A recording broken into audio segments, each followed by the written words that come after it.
आप लोगों ने स्पाइडरमैन ब्रांड न्यू डे का पोस्ट क्रेडिट सीन तो देख ही लिया होगा और ज्यादातर लोगों को ये पोस्ट क्रेडिट सीन समझ ही नहीं आ रहा है। लोग सोच रहे हैं कि ये बस एक रैंडम सीन था और इसका कोई ज्यादा इंपॉर्टेंस नहीं है। लेकिन मैं बता दूं, ये post credit scene direct Tobey Maguire और एंड्रयू गारफील्ड के स्पाइडरमैन से कनेक्ट हो सकता है और आज हम इसी थ्योरी के बारे में डिस्कस करेंगे कि कैसे ये पोस्ट क्रेडिट सीन फ्यूचर में टोबी मैग्वायर, एंड्रयू गारफील्ड और टॉम हॉलैंड के स्पाइडरमैन को फिर से एक साथ ला सके।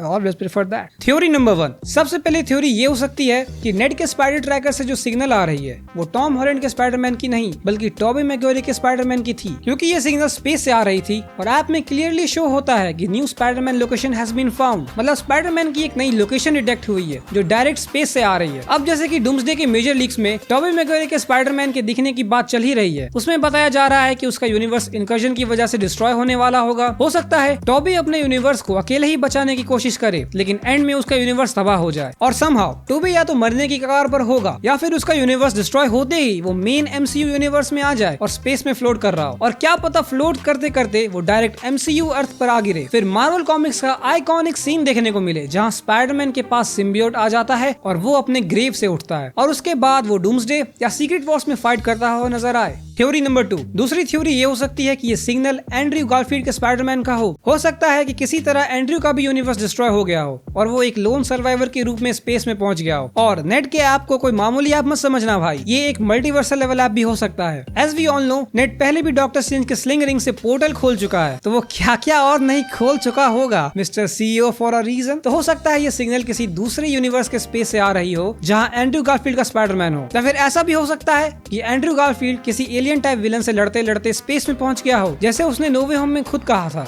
कि उसने अभी तक किसी एलियन से फाइट नहीं की थी। So maybe in Doomsday Andrew Garfield के स्पाइडरमैन को भी फाइनली एक प्रॉपर क्लोजर मिल जाए। What if also Venom. Theory number 3, Tobey Maguire वाली थ्योरी के अलावा अगर मुझे किसी थ्योरी के सच होने का चांस ज्यादा लगता है तो वो ये हो सकता है ये सिग्नल टॉम हॉलैंड के स्पाइडरमैन की हो या फिर स्पाइडरमैन की हो, MEN, यस सर। क्योंकि कॉमिक्स में जब डॉक्टर डूम सबको हरा देता है एंड ऑब्वियसली हम लोग जानते ही हैं कि डूम्सडे में तो डूम ही जीतने वाला है, ये एवेंजर्स क्या उखाड़ पाएंगे।